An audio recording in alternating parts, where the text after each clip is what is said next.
Hello, and welcome back to Ask the Trade Pros, the show where a couple of trade guys talk about trade stuff and random other things. We're here today to answer your questions about HVAC, electrical, plumbing, or any other home system so that you can keep your home running smoothly. My name's Jordan. And I'm Todd. Happy New Year, everyone. We hope you had a great time celebrating the holidays. Now that the eggnog is worn off and we're officially in 2025, it's time to take a look at what's ahead. New technology and new practices replace outdated ones all the time in the trades. As trade pros, we know how important it is to stay informed about what's changing in our home systems so that we can do the best possible work for our customers. So today, let's talk about a few of the updates, innovations, and trends that we see coming in 2025 that may affect you and your home.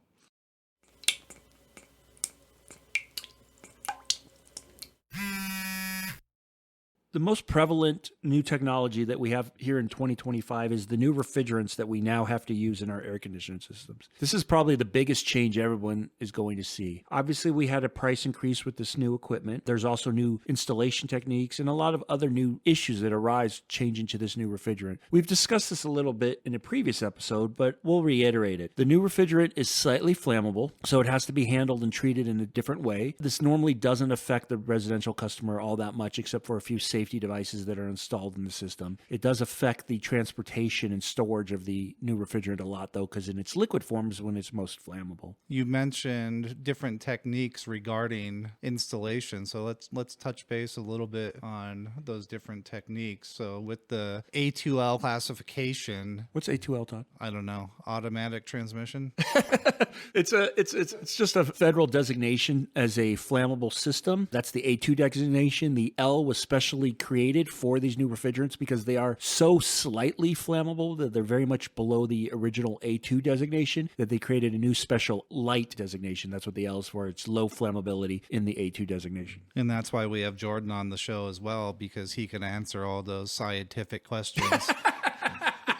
There's a first time for everything. So regarding the different techniques on installation, we used to traditionally, we would braze in all the refrigerant line connections and trickle charge nitrogen. Now with this A2L classification, and Jordan mentioned the slightly more flammable than the current refrigerant that we're using today, they no longer want you brazing those connections. Brazing like a cut of meat? Yeah, not raising.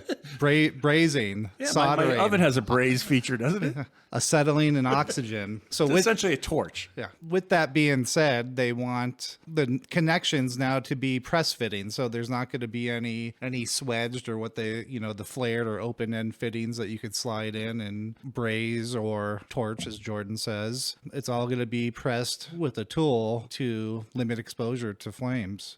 Yeah, so the press tool is essentially a very expensive clamp tool that presses a fitting on it. Just closes jaws on it and closes it. What that means for most customers, though, is more expense because those fittings are not inexpensive. So what else is new in 2025? Let's see. Just like everything else, there's going to be smart everything. So smart homes. Now we're starting to see smart electrical panels, smart breakers that monitor energy consumption and let you know if you have issues. A really popular one on the plumbing side is leak detection devices or water consumption devices. So the popular one right now that we're seeing and installing a lot of is the Flow by Moen. It's made by Moen and it ties right into your main water entrance at your home, and it can detect the smallest leak and tell you through the app, and even shut off your water to your house through the app if it detects a leak. Yeah, that's a really cool device. It has an app. You have to plug it in, so it does require power. We installed a lot of those, but it has a lot of neat features. There's one feature you can set for the away device. So when you leave your home, if your water runs for 10 seconds or longer, it automatically shuts down the house and then it sends you an alert. So interestingly enough, the Moen states that within the first 30 days of installing the device, 60% of homeowners are notified of a leak that they didn't even know they had. I don't know what type of leak they're talking about. Yeah, It I'm could pretty be sure that's underground.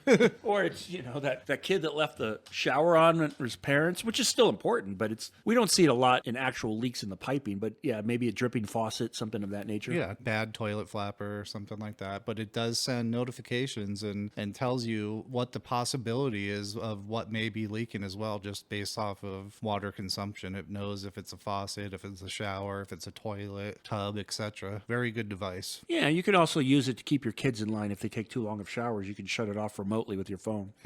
That's a good idea too. Some of those other smart devices Todd was talking about are what they're starting to do, like the whole world is starting to do, is they're linking all the smart devices and then they're getting AI involved in the smart devices and allowing you to control your home to the finest measurement. Some of those electrical panels Todd was talking about allow you to remotely shut off certain circuits of your house with an app on your phone. So you can decide, do I want to turn this light switch off? Do I want to turn my outside lights off? Do I want to turn my EV charger down so I don't use power? It has all kinds of little nuances that we didn't have before. It's going to be one of those things where we didn't live with it before, and now all of a sudden we won't know how to live without it. Yeah, we're in the new year of controlling everything, your house, your car, everything from your phone. Yep. And it's all going to send you reports constantly with notifications about what's going on in case you want that information. There's just a lot more integration on the smart devices than we had before, but one of our other big changes for 2025 will be a lot of new codes rolled out. So every 3 years, the group that writes the code standards rolls out a new editions, and that's building codes, plumbing codes, heating codes, electrical codes. Once those books are rolled out, then each jurisdiction, say Tucson, Pima County, Arizona, Connecticut, New York, wherever you live, they'll take a look at those books and they'll decide if they want to integrate to their actual local statutes some of those codes. So one of the things you will see if you're doing remodeling or if you're doing new home build or something of that nature, they're not usually drastic, but you will see some code changes here in 2025 as the jurisdictions adopt those codes. Of course, if you want to stay up to date with all of the changes about your home systems, we always recommend talking to your local trusted trade pro.